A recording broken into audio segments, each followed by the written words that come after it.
हो नहीं ते जाने नहीं जाने की करीमना के लगे बहाना नहीं बा।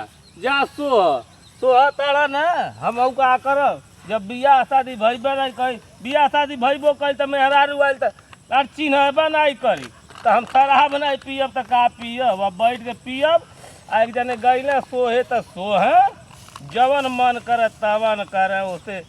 हाँ पानी का मिराई कि बिना पानी है कि मार दे ले आवा तनी सा मिराई ले तानी। अरे भितकी में विष्णु बसे का कहीं इकट्ठा भर तो सो ही रहले हुई है उससे हमरे का करे बस सो है। हाँ अब यही जा पियब यही जा लेढ़ी आई।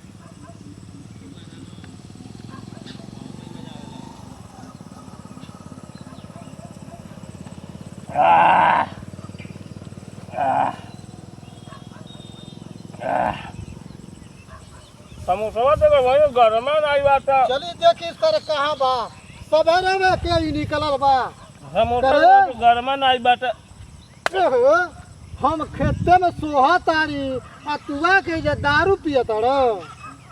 हाँ सही बताओ खेते में सोबा नहीं हाँ तो करीमन अकेला सबका दिन भर सबका गाय धोवा घर भर के। अच्छा तुए सोहबो हम काहे सोए एकरे मतलब ते खाली दारू पियबे सबेरा गइले नहीं सोहे तो सोहनी नहीं देखला नहीं हो। ना बुरबा तू ना खाली दारू पियबा। अरे दारू पियले से तोर गुजर हो जाई रे। तो पैसा देता का पिए के हम पैसा दे तो के पिए के रब तो नहीं होला तो काहे कहबो।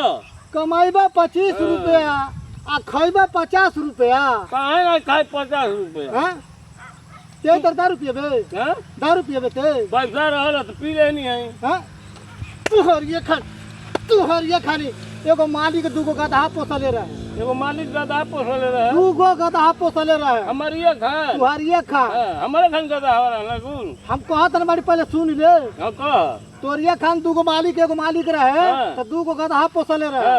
आ गधावा को जानता रे एक बाल्टी में पानी आ एक बाल्टी में शराब गधावा के लगवा ले एक मालिकवा धो दिया। अच्छा आ गधावा देख कितना होशियार बा कि शराबवा छोड़ दिया गधावा गधावा आ जाके दारू एथिया पनिया लगल पिए। तब ते बताओ कि गधावा निम्मन बा आ कि शराबवा निम्मन। अरे मर्दे भैया गधा सारे गधा रही है गधा सारा पिए ना चल भाग तोर दारू पिया लाई छूटी। अरे उल्टा बती जाइबो तो तू इन कहता गधा शराब गधा शराब पिए ना गधा नहीं शराब पियला तो देखा गधावा कितना होशियार बा।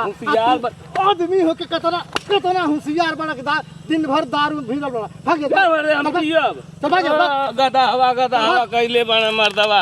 ए भैया एक कमेंट में तोहन बताइया कि दारू ठीक बा आ कि गधा ठीक बा। तोहन कमेंट में लिख के बताइया। जय हिंद जय भारत।